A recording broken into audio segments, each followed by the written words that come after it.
What's up, everyone? In today's episode, I got a chance to sit down and talk to Taylor Rambo, an incredible photographer who used to tour bands such as Seaway. But before we get into it, I just want to say thank you for the support, and if you haven't subscribed to the channel, please do so and help me grow this community. This is a passion project of mine where I want to gather insight for the next generation of people who want to be in the music industry but don't know how. And if you or you know someone who wants to be a part of this, reach out to me through my website or Instagram.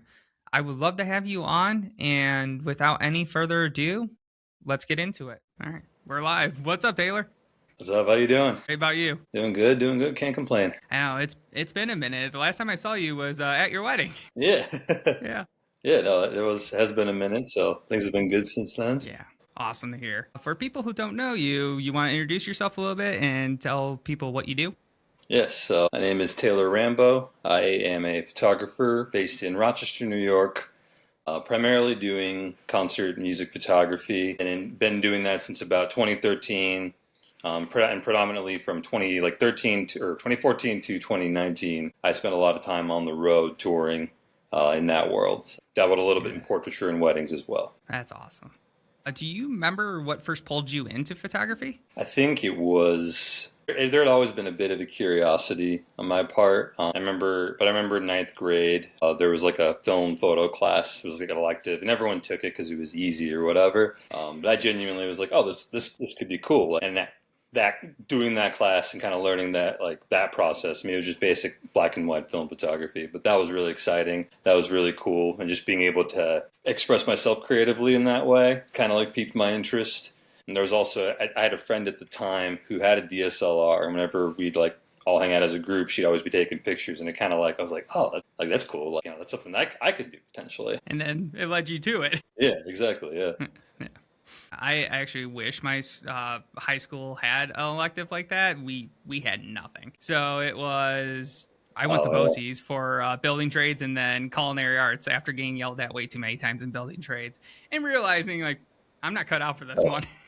Putting together a house was awesome, don't get me wrong, but getting yelled at every day because, we're a junior in high school and we're idiots. You kind of learn. And I'm like, all right, what else do I like doing? Well, I like eating, so might as well start learning how to cook. Yeah, there you go. I made something out of it. Yeah. That's awesome. I mean, I'm surviving. Like, I live on my own and I cook all my meals, so I'm like, yeah, I'm pretty happy about that at least. There you go. It's a good skill to have. I can cook maybe like 2-3 things like decently. So I mean, I started with nachos. That was my whole entire entry into entry level into cooking was the teacher asked, he's like, what do you cook? I'm like, nachos. That was it. So I'm like, it was pretty fun. I'm not going to lie. And then every Friday we got to eat a bunch of food. So I was like, this is worth it. I'm okay with this. That is solid. It's very solid. Yeah. I should have done something like that. I could have learned to cook a few things. Hey, we're never too old to learn. True. Do you remember the moment or experience that got you into photography? The class and like that friend group kind of like, planted that seed. But I would say that it's that the idea kind of was always there. Like it was always there as an interest. Even when I was like a young kid, like I would sometimes take my mom's like little camcorder and just film like random stuff with like my toys and whatnot. I remember taking a little digital camera on vacation and just like, it's just you're just photographing out the window, but just the camera being present was always a thing. And during the like MySpace era, I would spend some time as a teenager, kind of like when people would post like it's like those photo blogs and stuff on Flickr. I would spend a lot of time looking at photos of that and just kind of being like just kind of immersed in this world, like wow, like people are able to just kind of capture all sorts of stuff, all sorts of really like cool, amazing things. Like I feel like that's kind of what planted the seed overall. That's awesome.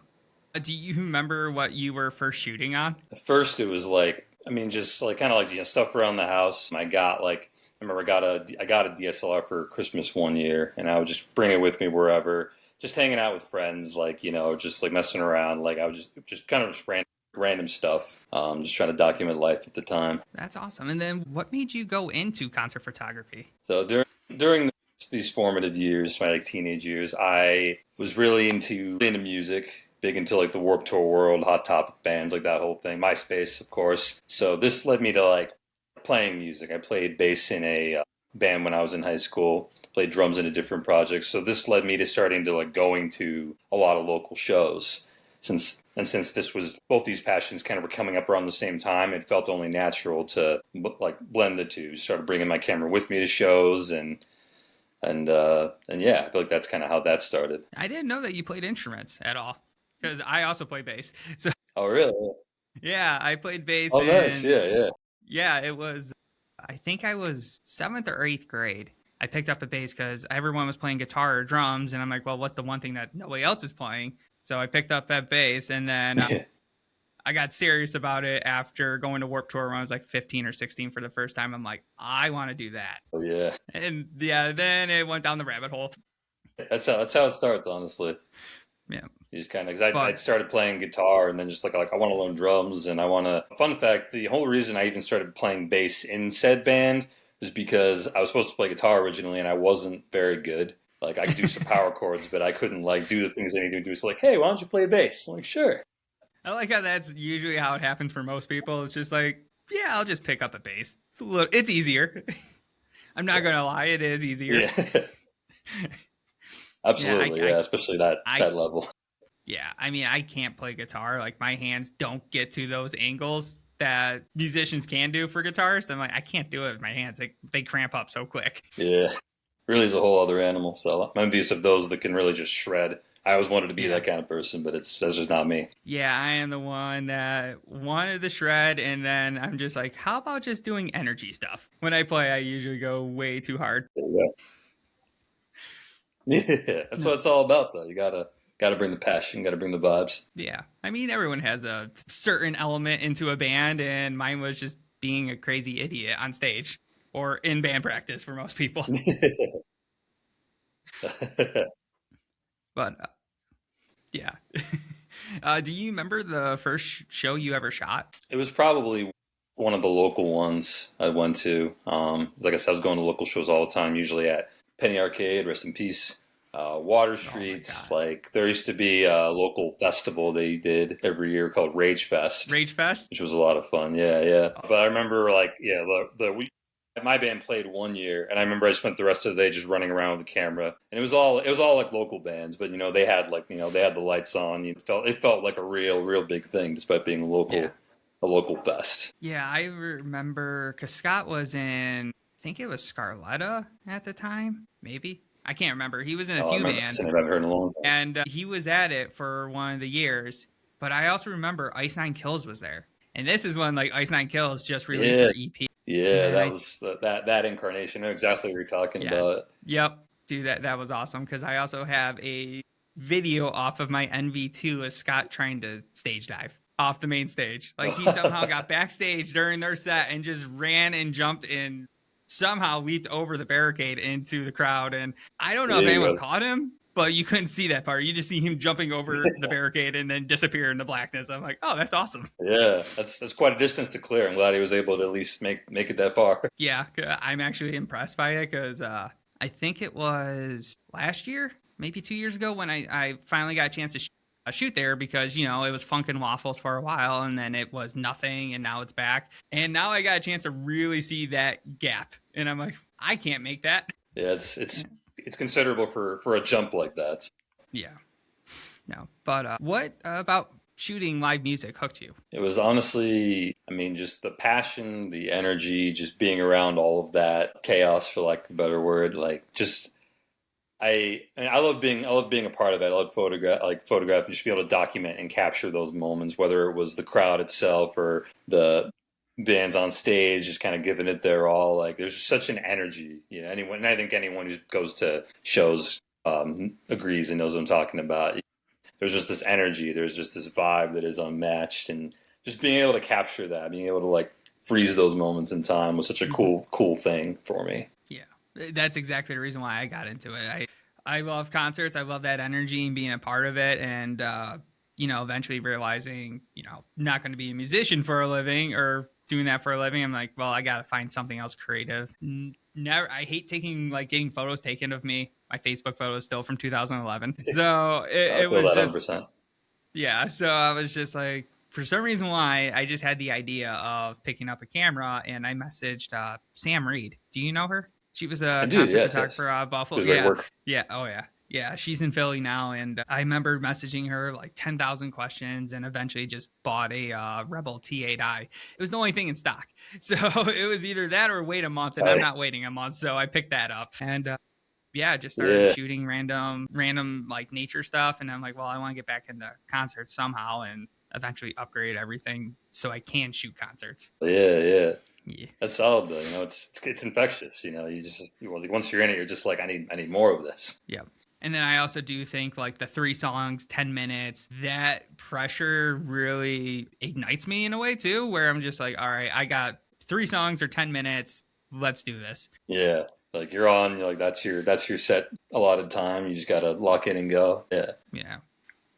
But how long were you shooting concerts for like local bands or some touring bands before you got the chance to take the leap into touring photography? So I would say my first like 2 years around like college age. This was like 2013, 2014. I was shooting. I kind of evolved to shooting more like now like touring shows that would come through. I shot for a local promoter, and I don't know if you remember Property of Zach on Tumblr. I shot for them for a period of time, and that was obviously huge because this was when Tumblr was like huge. So I was just shooting just so many, like just started shooting so many shows, like both in Rochester, Buffalo, Syracuse. I go to New York City sometimes to photograph some shows as well. But this was kind of getting my name out there, especially when you do it. Once you start to run into the same people, the same bands, and especially with my work being on Tumblr, being on the internet, my name kind of got around.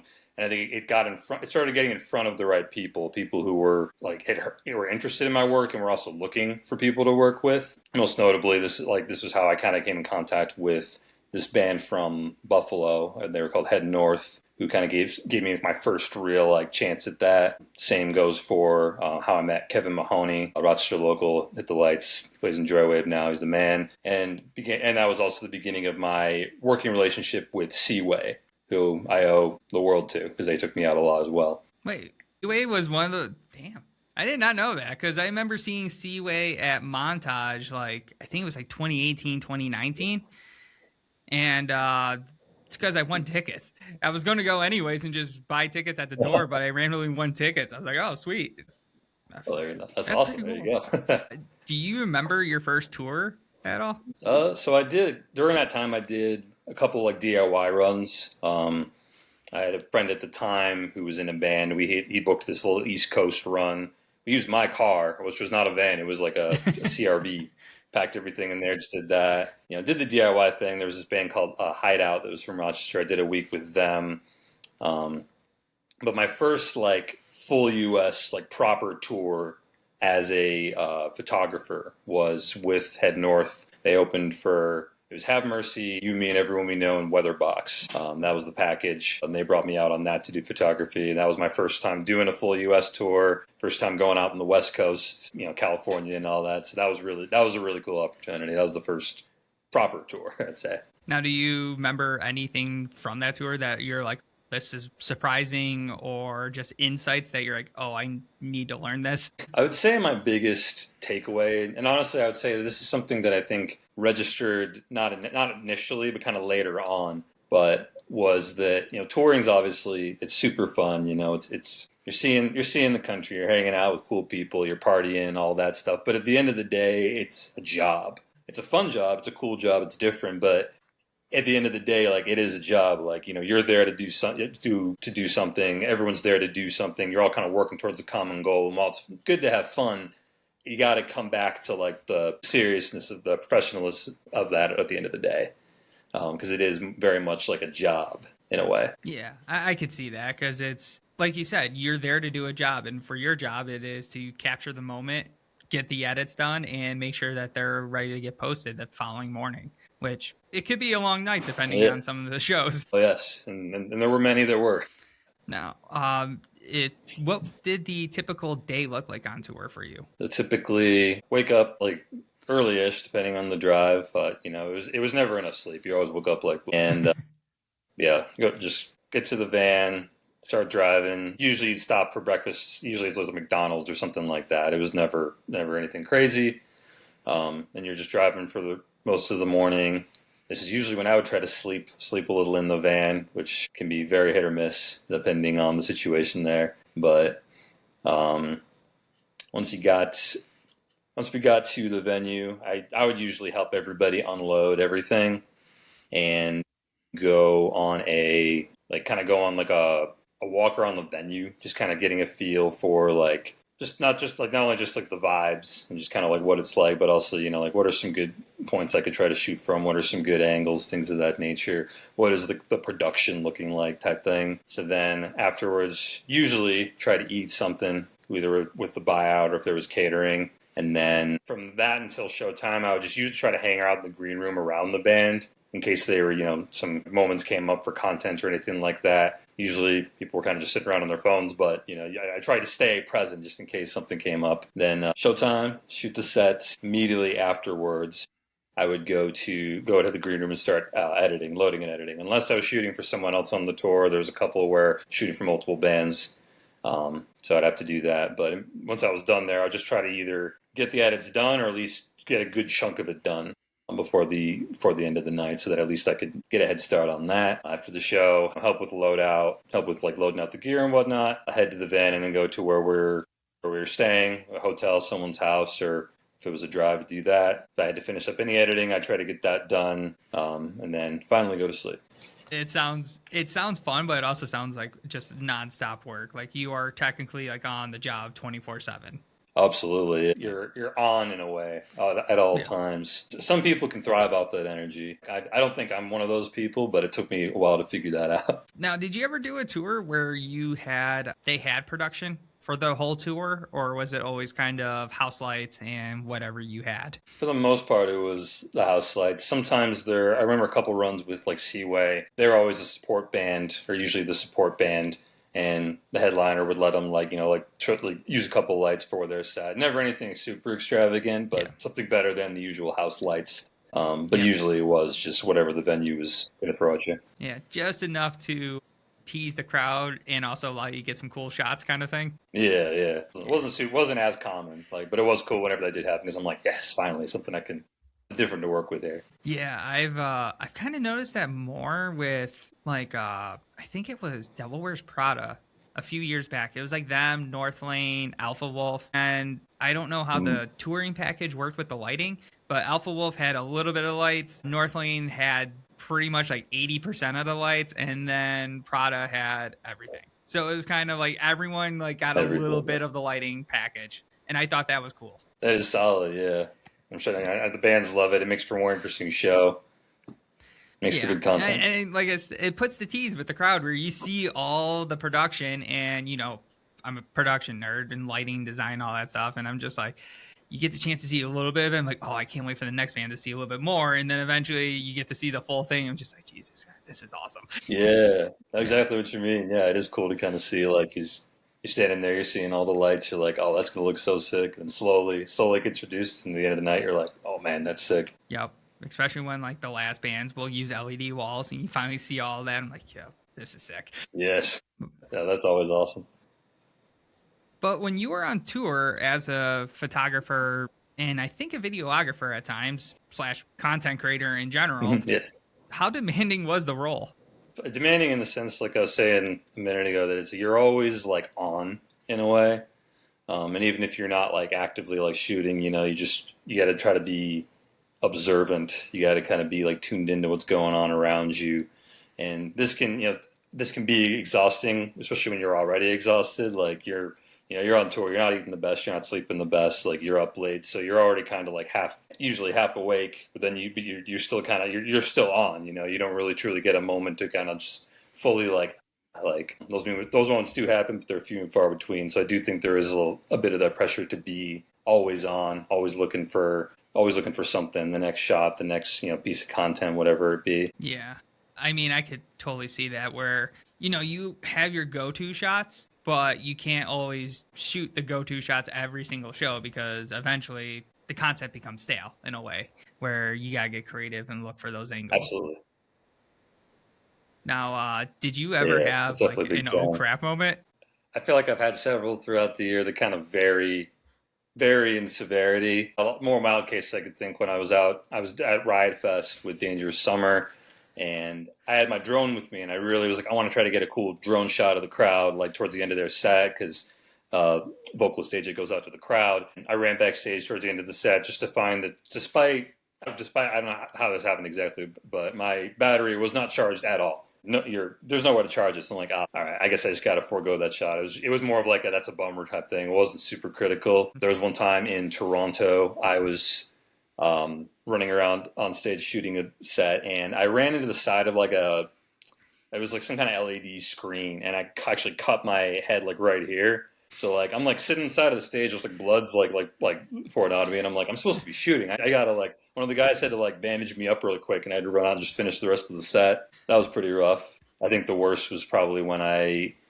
believe this was when I was out with Seaway in Canada before one of the shows. Before I got to the venue, my laptop was just not working, so I'm in like panic mode, like what's going on here? Luckily, there was a mall like within Ubering distance of the venue. I was able to get there, get to a shop, and they were luckily able to fix it all within like a very like short amount of time, like just in time to get back to the show. Obviously, it was not an ideal situation. I'm glad it was able to get taken care of. But I just remember during those couple hours, I was like, I'm in the middle of a tour. I need this to edit. What am I going to do? That was full panic mode, I'd say. Yeah, I think is my biggest fear with like cameras. You usually have two bodies if you're lucky enough where Yeah. you have that backup just in case. But with a laptop, like you only got one laptop. It's very expensive to have two laptops on hand and kind of takes up too much space in my opinion, where if that breaks though, you're screwed. Absolutely. Yeah, you're going to be it's editing like the on lifeline, like yeah, you're going to be editing on a 4-inch phone screen. yeah. Which It's tough give, for batch edits and all that. yeah, which I mean, I give people a hell of a lot of credit who can edit on a 4-inch screen. I tried once just out of curiosity, and my eyes were bugging within a couple minutes. I'm like, I can't do this. It is tough. It is tough. Like I've known people to do the same thing, and I do respect the hustle because it is kind of you think it's like same thing but smaller, but it is kind of messes with you a little bit. Like there's a different discipline there. Yeah, yeah, and then also I get cross-eyed with it. I'm just like, I can't do it. Just so anyone who does it, all the respect to you guys. But Oh yeah, I get that 100%. You just kind of like, oh yeah. How do you stay creative while on tour? Because like the lack of sleep and kind of working 24/7 or on the clock 24/7, you're mentally not at 100%. Mentally, maybe not physically, depending on the cut. yeah, 100%. Yeah, no, that's exactly it. And I would always try to just try you got to try to find time for yourself, whether that's like taking a local walk, like a little walk around the venue area, going to get a coffee by yourself, going to get like a lunch by yourself, just something like that, because you're just around it. So it's nice to kind of get outside of it, let your head breathe a little bit, just kind of collect your thoughts or whatever. I would look at a lot of other people's work as well, just kind of like being in that world. Like started following a lot of touring photographers, so I would take a lot of inspiration from what they were doing and kind of just see oh, that's a cool idea. Like I'm not saying I would like copy it, but I would I would look to those things for inspiration. Like how can I try something different tonight, or how can I do something a little bit outside the usual, and really just be observant. Just kind of goes back to what I was saying before, where it's just like the days can get a little repetitive, but there's always something different to be found, and it's easy to get caught up. I know I did it many times, but like you just got to stay observant. Just keep looking around at the world around you, the people around you, and all of that. It helps. Yeah, I've noticed over the last few years, because I didn't pick up a camera until I was 27, 28, that my eyes have changed in a way at looking at the world where beforehand I was just walking around, and now having the photography mind and creativityness or whatever you call it, I would like look and just be, oh, that'd be cool if you just put it at an angle and you take the shot that way, and just those little things. Yeah, absolutely. Once it's on, it never shuts off, which is a blessing and a curse in a way, but it's good to have. Yes, it is, because I'm always that person where like I got my shots, but I'm like, I still want one more. And then after I get the one more, I'm like, I still want another one. Yeah. And it continues. Yeah, it never stops. I'm curious on this one. How has touring changed from like the start when 2014, I think you said, to 2019? Was there any changes with how the bands were preparing on and off days, or was it kind of all the same of you go in, set up, do the show, tear down, and then move to the next thing? I feel like during those days it wasn't immensely different, at least from what I saw. And I mean, I was on pretty similar level tours all through that time. Like, I mean, little things would change, like from just like how they went about traveling and how you went about like planning the days and whatnot. It was always cool when you got to do stuff like this is an off day, but they're gonna do like press, so you get to go around and do all that stuff, little things like that. But yeah, I mean, during that era, I feel like was interesting because this was obviously before like TikTok blew up and short form video became like the norm and whatnot. But I think there was a bit of a shift where video was becoming more of an emphasis, and you saw more people doing it and getting into it. Which I'm not saying that in a bad way at all. I think it's a good thing actually. But I do feel like the more like during that decade, you saw more and more people get into it. You saw it way more than you did when I first started. Yeah, I actually noticed that shift a couple months after I started getting the concert photography, or maybe it was a year. Either way, I just remember going to Attack show because and this was was it Mohawk? No, Montage, and it was Attack. Who else? There was, I think Traders was there, and Belmont. I know Belmont was there because that was the main reason why I wanted to go. And there was 9 photographers. I was just like, geez. Wow. Yeah. I reached out to all the bands to see if they want an extra photographer. And as soon as I got there, it was just like, thank God nobody said yes. Because there was too many. I'm like, why is there 9 photographers? Yeah. But it is a lot, especially in a smaller venue like that. It's like, ooh, it get crowded. Yeah, I mean, the cap is 390. So I'm like, how many angles can 9 photographers get in a very, I mean, a weirdly shaped venue? It's the best way I can describe it.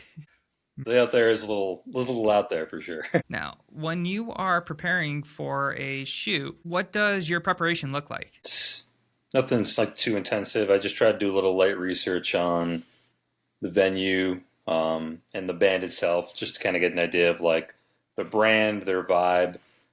Venue, obviously, just get an idea for what the production's like, what the lights like. Is there anything special, or is it just kind of red lights? Just like real basic stuff like that to get a feel for what it's gonna be, and even if possible, try to get the layout of the venue. So even after first 3, to try to get an idea of like, okay, what angles are realistic here, or am I just gonna kind of hang back? Now, when you were on tour and you're looking at the venues, and I'm assuming you're talking to the manager of the place or the lighting guy there, have you ever talked to them and been like, can you just put white on for the first few songs just so I can get the images as easy as possible for editing? There may be like a handful of times where like I didn't necessarily say like I didn't really necessarily have to say that. Like if there was an LD, they would be like, I think they would try to help you out a little bit for those first couple or whatnot. I kind of got into a mode where I was like, I'm just going to try to make it work, even if it's like awful. And there were, more than enough times where like it was just kind of like real rough lighting. Like sometimes it felt like a challenge, and I'm like, okay, cool, I can try to get creative with this. And other times I'm like, all right, this is less than ideal. So yes. Yeah, like when you get the violets and the bright purple that is just glaring off of their face, that kind of lighting where I'm just like, really? Yeah.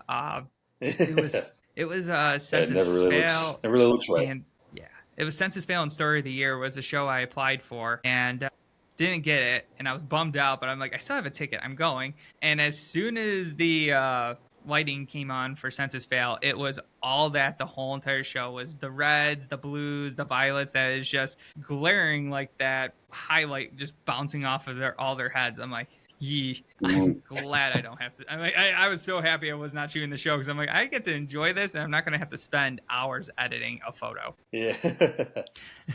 Yeah, that's good. That's a good takeaway there. Like, I feel the same. I'd be like, oh, dodged a bullet there. Yep. But how is your editing process? How do you go about it? Typically, I'll try to get like, I'll try to go through and pick like a handful of pictures that like I feel really strongly about, and then I'll just try to do like a base edit on those pictures. And once I have something I'm like decently happy with, I will go and apply that to like a larger selection. And then depending on like the deadline or who I'm shooting for, or why I'm shooting, I'll either kind of just go through one by one and make adjustments and make my selections from there. Sometimes if it's a tighter deadline, I'll just kind of go through a little bit more quickly and be like, all right, just try to pick a couple of really good ones that I feel strongly about.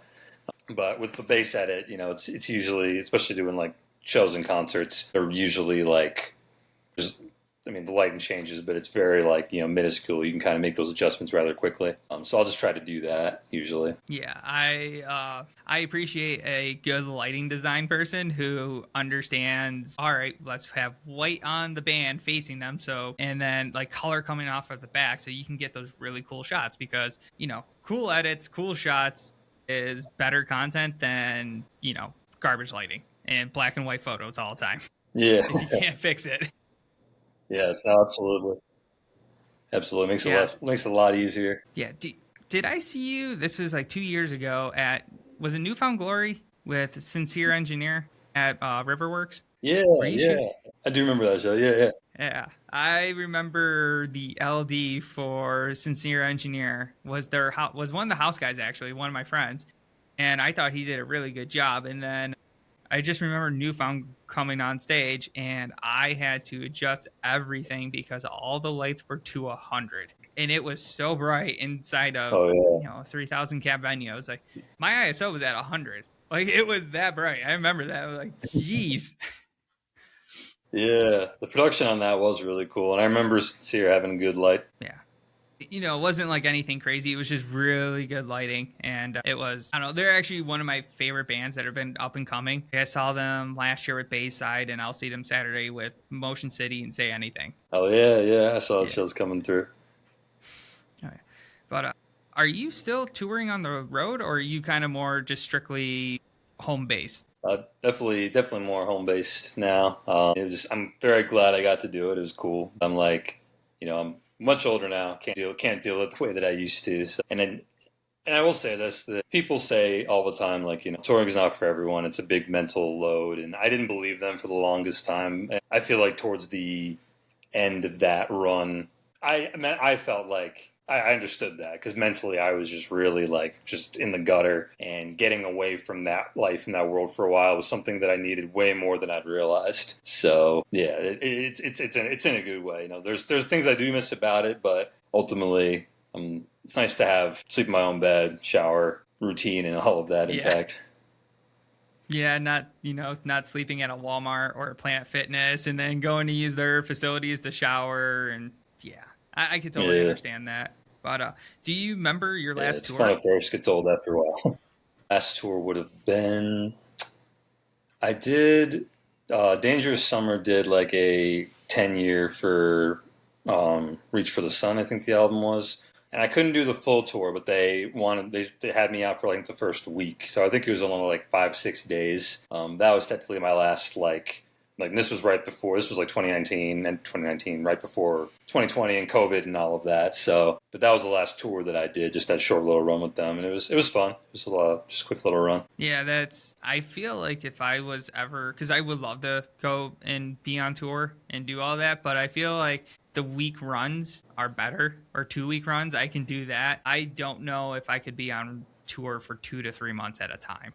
Like I feel like that's a little bit too much for me. It's definitely a lot. Like you said, like that week run, 3 or 4 days. Like that's really the sweet spot, especially at this point in life. But I respect the people that do out and do it for months at a time so much, because it is a whole other animal. Like physically, mentally. Like I commend them for that, because I certainly couldn't do it at this point. Not the way I used to, at least. I mean, I'm very interested to see what the next jump is with content. Because, when you were doing it, it was photo, and then you saw the transition into short content videos. And I noticed it was the tour photographer and videographer for Bayside last year.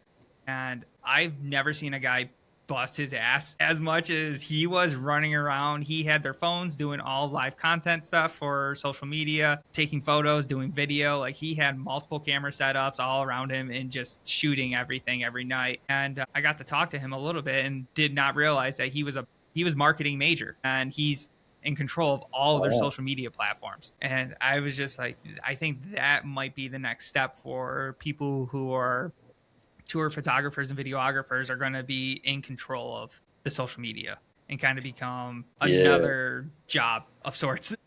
Yeah. Absolutely, absolutely. You see that already. You see that everywhere. Yeah, like I use social media, but I don't understand social media the way that a lot of these like newer creators do. So, Yeah. I commend them for that because I think you're 100% right though. That is like going to be the sort of like what this next wave of content creators, photographers, videographers are going to end up doing. Kind of have to be a jack of all trades, be really kind of dialed into that world in ways that previous generations did not. Yeah. I'd post photos to the Instagram, but that was about it.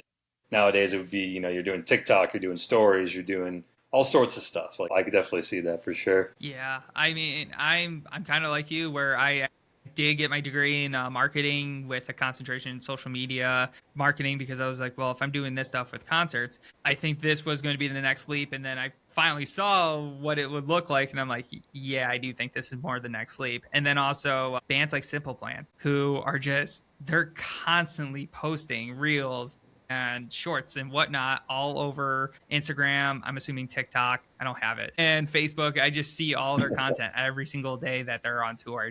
I see it. I'm like, that's a lot of work, even for them. Yeah. It's Yeah. a lot of output. It's a lot of stuff to just constantly be churning out. Like, it's everything that we used to do, just amped up, and yeah, a whole other beast there. Yeah. Does your workflow change from artists that you're working with, or is it kind of always the same consistency? I'd say it changes.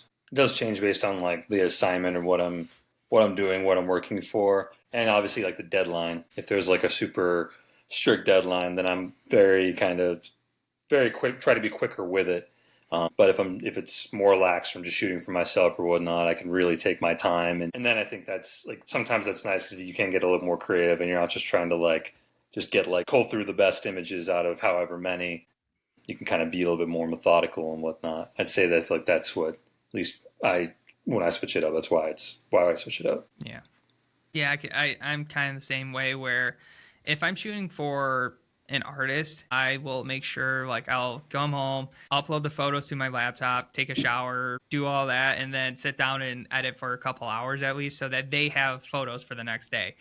If it's a show for like the publication I work for, she gives me like, 24, 48 hours to do the edits and also write up a review if I got approval for that. So it gives me a little bit more of a leeway of that. But with Riot Fest, that was kind of my first moment of realization of what exhaustion would look like with photography as a touring photographer. Because I would get up, I'll be at the festival at 10 o'clock doing the check-in, all that stuff, shoot till 10 o'clock at night or whenever the festival was done. I would get on a train, go back, and then edit till about 5 a.m., get about 3 to 4 hours of sleep, eat breakfast, and then I was doing the same thing for 3 days straight. And then Sunday night into Monday, I didn't sleep at all. I had like a 20-minute nap. So I'm like, I gotta be up at 6 and it's Oh, 5:30. geez.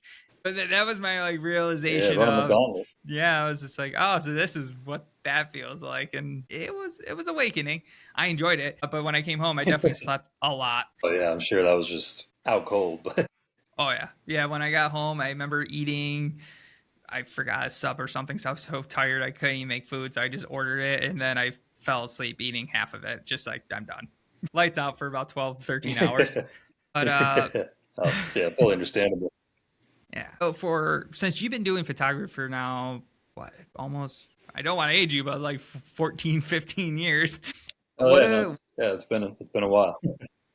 what advice do you have for people who are determined to make photography a career for themselves? I would say be persistent while also just being approachable and like friendly. I feel like having like that positive like work with anybody attitude and a really solid work ethic is going to carry you further than um, any kind of social media numbers or anything like that ever will. I always say like I also always just say just never stop shooting with no matter what that is. Like I'm not saying you got to do it every day, but just like I said, just be persistent and let that drive you forward. Yeah.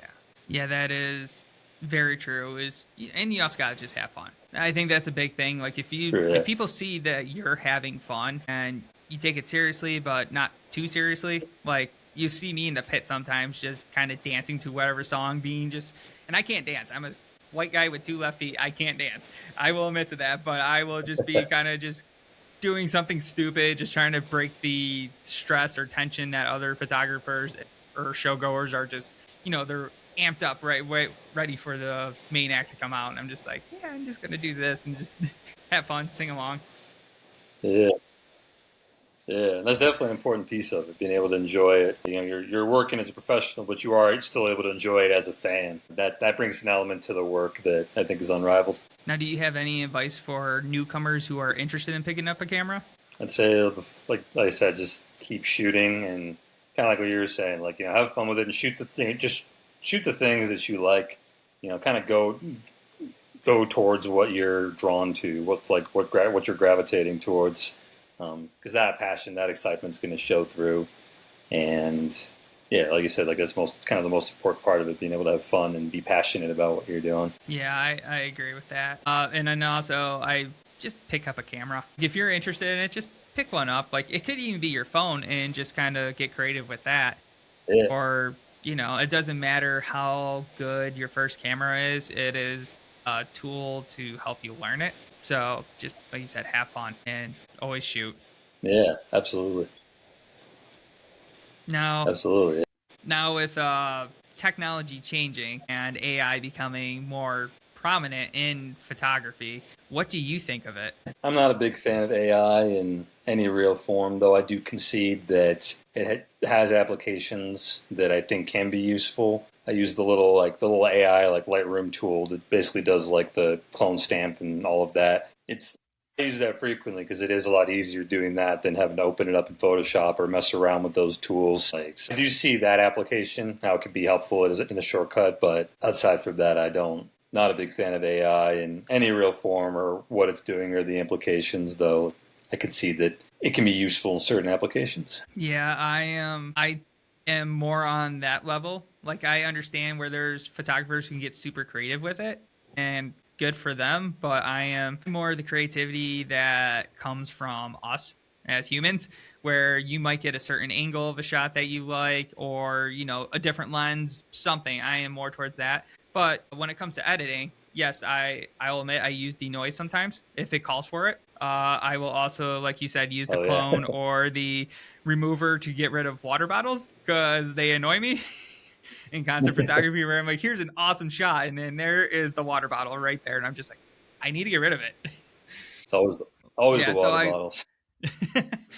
that or beer cans or whatever is just on stage, where I'm like, that is annoying and it's driving me nuts. So I'm just going to, snip it out really quick. Other than that, I really Yeah, don't like. I'm not the person who's going to, oh, look at this background. I want completely eliminate that and then add an AI background where I'm like, it looks fake and I don't want it to look fake. I want it to look more real than anything. yeah. Want to maintain the realness of that. Yeah. And then I don't know if you've noticed, there's been certain artists who have called out photographers saying that, we're not artists. Have you seen some of that going A around? little of that. Yeah. I've I've seen a What's little of your, that. yeah, what's your opinion on that one? I mean, I feel like I've heard that even like a number of years back. I feel like there's so much more to photography than just taking the picture. You're physically in that scene. You're interacting with your environment, whether it's a person, a crowd, a band, or an old building. And I think that's the piece I feel like that's the piece that's almost just as not more important than taking the picture, so to speak. That's the human element. That's where the real art and creativity comes from. Like it's the photographer in that environment interacting with the world around them and responding to the world around them. Like that's to me that's where the real art comes from. That's where it really is. To that I guess that's my response to that in a way. Yeah, I have thought about this a lot when it comes to this, and I am the same. I'm like, you guys have never picked up a camera and don't understand it, which, so be it. And I do think some of these bands are just saying it to get publicity. And as smaller bands, Absolutely. sometimes, bad publicity is, well, there's never such thing as bad publicity. But when it comes to this, even as a photographer and an artist myself, if a band reached out to me and was like, hey, you want to come shoot us, but you have that stance, I'm just going to say no, because I'm like, you don't respect me in my craft. And I think Yeah, that's where absolutely. I feel like it's it anybody should be part of that. and I feel like it's gonna bite them in the ass in the long run. Because there's certain like bigger bands that have said it, which I'm like, all right, still won't. I'll take my stance and say no, thank you. But the smaller bands who Yeah, really could use the content and need it, you kind of just bait yourself in the ass on this by saying it. exactly. Yeah, Yeah, people will remember that, and that's how that those bands and those people will always be associated with moving forward. It's not just gonna go away. yeah, yeah. And I also agree with you when it is a camera is like when we're shooting, it's an extension of ourselves. Like, how drummers and their drumsticks and their instruments in general, it's an extension of themselves.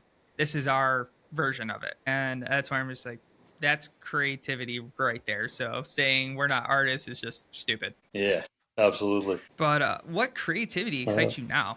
Is it still concerts or is it something else that you've been doing?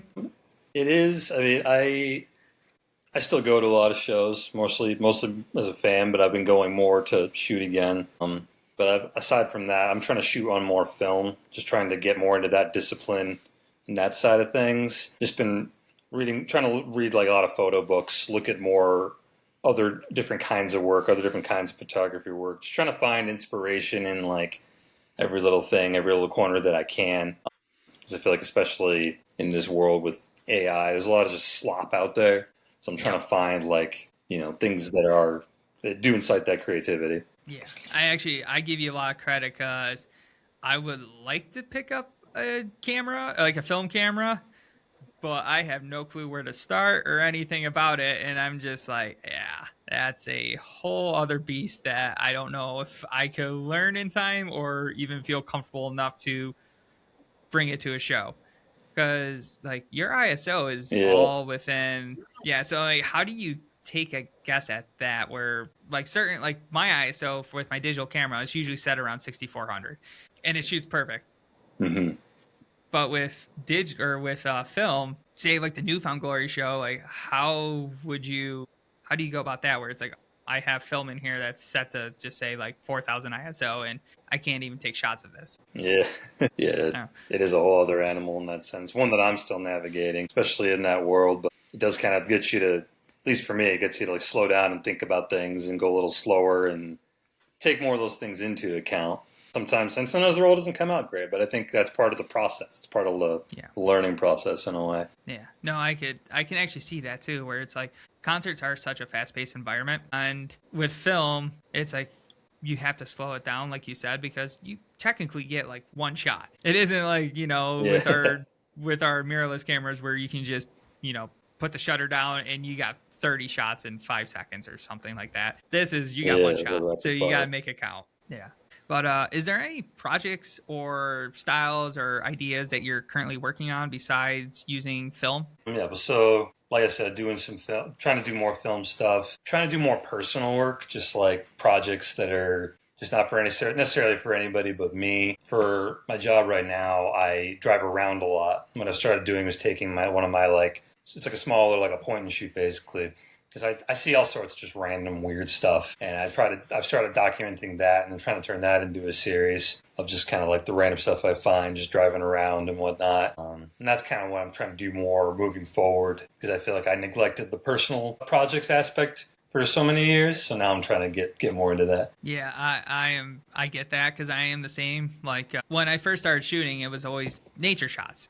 And I absolutely just love getting lost in the world and whatever I found interesting, I would just take photos of and learn how to edit that way. Since I got into concerts and working for a publication on top of my full time job, SD Entertainment, and whatever else I do, I have neglected that aspect and I've been trying to get back to it.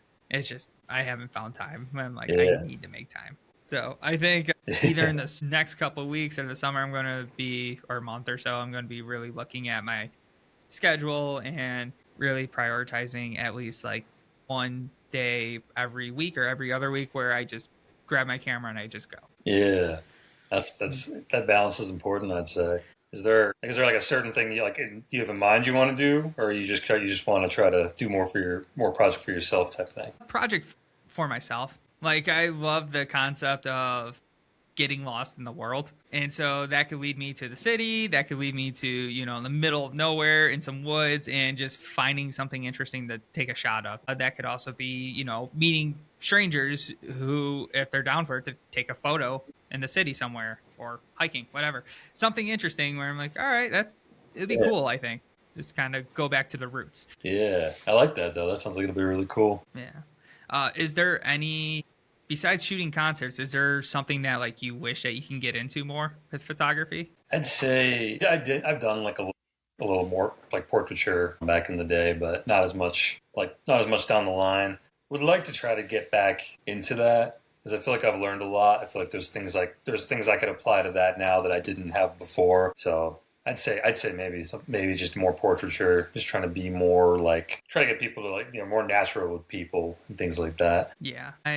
For me, it would be like sports photography. So either hockey or action sports. I grew up in the Ooh, country, so yeah, I rode dirt bikes and played hockey for 13 years, where I'm just like, that would be fun to get back into that. Because since graduating high school, which has been like 15 years, I think I laced up the skates like twice. And yeah, oh I've wow, kind of was like, and now the Sabres are good again. So I'm like, yeah, I enjoy this. I enjoy watching yeah, hockey again versus the last 14 yeah. years where I'm just like, please, for the love of God, playoffs start. Just let this misery be over and let me watch good hockey for 2 months. Oh yeah, absolutely. Expectations were Yeah. very low. Glad to see they're back. Coming for the cup. Keep telling everybody, coming for the cup. Yeah. I mean, it's surprising with what they've done because the team is not like on paper, they're solid, but I don't think they're the best team in the league by any means. But how they play, it's just like I watch it, I'm like they're playing as a team and they can beat anyone no matter the night as long as they play as a team. So it's like I don't know what happened, Yeah, but something clicked and I just absolutely love it. And it kind of reminds me of like the Bills yeah, the last few years. This year, different story, but I mean those years where it's like he had no names, like last year, and it just seemed like they were playing as a team, and it really went well overall, minus the playoffs. But we don't get in that. yeah, yeah, yeah. Unfortunately, I know exactly what you mean. I haven't Yeah, seen that shift, especially when it's teams that have it that were down for so long. It feels good to be on the up end of that. yeah, yeah. But those are like two things I would love to really actually be able to take a chance and use my camera and skills for that I learned in concerts and add it to that and just see what I can get. But I need Yeah, the Buffalo Sabres absolutely. or the Yeah, Bills or like Travis Pastrana, just like reach out and be like, yo, you want to shoot us? Do it. yeah. Which, That'd be which I sick. mean, That's the dream right there. I'm actually surprised that this is just marketing and just concept idea, just explain like if maybe not so much Travis Pastrana, but like sports, maybe not so much with the football because there's so much more liability of getting killed on the sidelines with a dude running 20 miles an hour and just running into you. But at least with concert or hockey, you have the glass where I'm like, I'm surprised at least once a game that they don't allow somebody to go out there and take some shots for a period and let them get that experience. And Yeah, you might find a diamond in the rough with somebody where it's like they have a creative eye and they're really good at what they're doing. Maybe we give them more opportunities. I mean, it's free marketing yeah, for them. exactly. Yeah, I feel like there should be something like that. I mean, like Yeah. I know so little about that inner workings of that world. I have no idea how you get a foot in the door and whatnot. Yeah, I'm the same, but that's why I'm just like, even just with the Amerks, because it's the farm team where it's less, it's professional, but it's not professional. Where I'm like, it would just be cool that they get that more involved because then you get your community more involved. Even though I know they already do a lot, but it's just a little something where you Yeah, allow somebody who never had the experience to get that opportunity. I don't know, maybe it's something. exactly. Well, again, Amerks, NHL, And somebody do I can this. see that. That would be huge.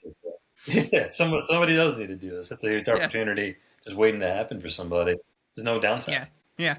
There really isn't. Like, if the photos are terrible, then so be it. You at least allowed a person to have their one period of shining in the moment, getting some shots. And like I said, if Yeah, they're good, then just you to give bring them everybody a back. chance. And yeah, and like you kind of groom them in a way where it's like, oh yeah, you really want to do this? This is a free internship, so you don't have to pay them.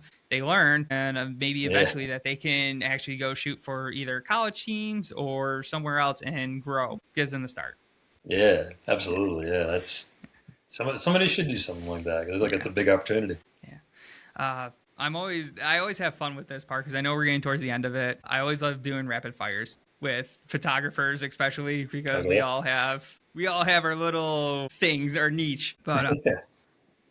But rapid fire on this one: camera body or lens? Which one's more important?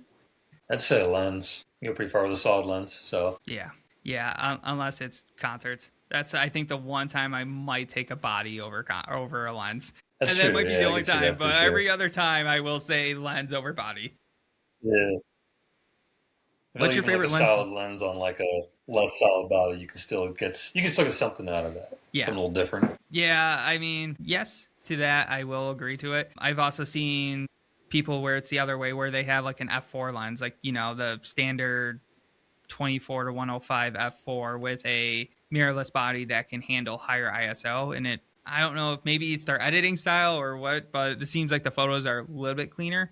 But again, I've always looked at the creativity Hmm. aspect where, people with beginner bodies or intermediate bodies, if the creativity is there, that will show. And then I'm like, oh, you got something. Like, continue doing this, but definitely start saving up for better gear. Yeah, absolutely, absolutely. I could see that for sure. What's your favorite lens to shoot? I always go to the classic 50 millimeter. I feel like that's a very standard answer, but I will do an honorable mention for the good old 24 to 70. That was my go-to for shows for years and years. That still is what I use primarily for shows for the most part. So I just can't go wrong. Yeah, I'm the same. I'm not gonna lie. The 24 to 70 is my go-to lens. I've actually become more fond of the 15 to 35 for videos. And then, yeah, Hmm. those are my main two lenses. I still have a 70 to 200, but I hardly use it unless it's festivals. Okay, yeah, I can see that. What's one piece of gear that you can't live without? It's tough. I hate to double down on that answer, but I mean, I do just love the versatility of that lens. Prime lenses are great. Sometimes you need that a little more of that aperture.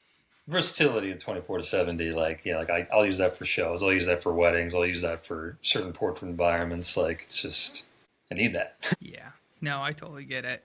Prime or zoom? And also, in ironic sense, I would ultimately, given choice between the two, I would go prime. I do just love the look. I do love just the vibe, the cleanness of it all.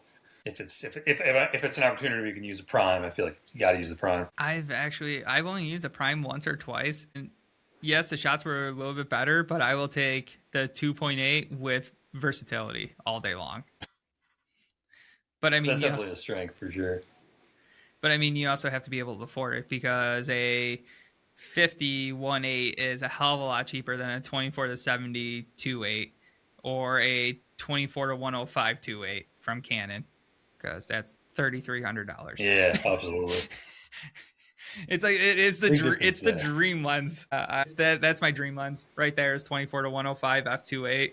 But I'm also not going to be spending $3,300 before tax. By the way, like as much as a Yeah, business write off that is, I still can't justify it. yeah, fully understandable. I mean, those are the cream of the crop for a reason, but it takes a lot to justify that price. Yeah. What's the most underrated piece of gear you think? So I'm gonna this might be a bit out there, but I'm gonna say having like a good camera bag, whether that's like a full on backpack or just when I was on the road, I had like a full backpack, but now I use one of those like smaller ones. I found one that just fits on a good day. It fits like a body, a lens or two, and sometimes a flash. And it's just so much easier to lug that around, whether it doesn't matter what you're shooting.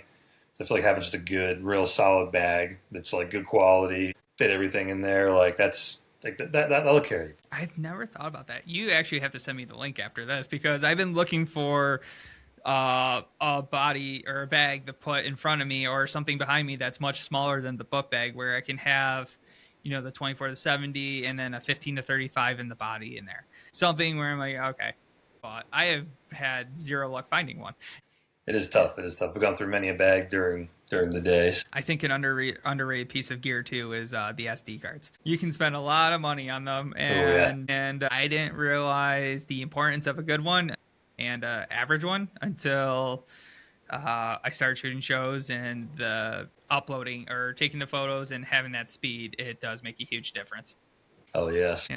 And then last You one got at a the good end of the SD day. card. And at the end of the day, does the camera gear really matter? I feel like as everyone knows and would probably tell you, like certain situations, it certainly helps, but at the end of the day, it does come down to the person behind it, the mind behind it. Like I've seen people do a lot with just very basic gear, and I've seen people do very little with like all the bells and whistles. So I think it really yeah, sure, it's nice to have nice to have those options, like, better ISO range and just better quality. But if you're, if you have the mind, if you got the eye for it, like, you can work with even just the most like remedial gear. Yeah, I agree with that. Creativity over the equipment, it matters more. Yeah, absolutely. Awesome. Taylor, where can people find you on social media? Instagram, for the most part, it's just at Taylor Rambo. There's also this app that I've been using called Photo, Photo. It's newer. It's kind of still being like developed and built up, but it's marketed towards just photographers of any level, like professional, amateur, whatever have you. So I've been posting a lot on there because it is a cool little community. It's a cool way to display work as well. That's kind of outside of the Instagram algorithm. So I recommend that to anybody who wants to check that out. I've never heard of it. Now I want to check it out. That's awesome. Yeah, definitely look into it. It's pretty solid. Yeah. And then, what is there anything else that you want to leave photographers or creatives with? Any tips, advice, what to do, what don't do, anything? I mean, just to kind of go back to what we were saying before, just always keep shooting. Always keep trying different stuff, being creative, having fun with it, and having passionate about what you're shooting is first and foremost essential. And also community, being able to work with other photographers, exchange ideas, even just being around other creatives is so huge. I wish I'd known that many years ago, or realized that more so, but community is essentials. All of those things, just never stop. Yeah, I've learned that over the years as well. It's kind of the main reason why I started this is let's build a community where anyone who's interested in photography, videography, or anything with music, doesn't matter if you want to become a venue owner, tour manager, or whatever, if they find this, there's interviews with everybody that they can take some kind of insight away. And if we can help one person that is 16 or 17, they go to Warped Tour, their first concert, and they're like, I want to do this for my wife, but they don't know where to go, and they find this and they see all of these different jobs and ways to get in, then it's perfect. That's all I care about, is helping one person. Yeah. And that's what it's all about. I love what you're doing here. I think it's a solid idea. It's a cool, unique idea of just kind of being able to talk to people, get the word out, get the advice out. I think it's really solid. I love what you're doing here. Thanks, man. Taylor, thank you so much. Everyone, go follow Taylor on Instagram and on Photo, Photo. Yes, Photo. Hell yeah. All right, Taylor, thank you again. All right, thank you. Appreciate it. What did I say? That was an awesome episode with Taylor. And if you or know someone who wants to be a part of this, please reach out to me through my website or Instagram. I would love to have you on, and let's grow this community. Until next time, take care of yourself, take care of each other, and I'll see you in the pit.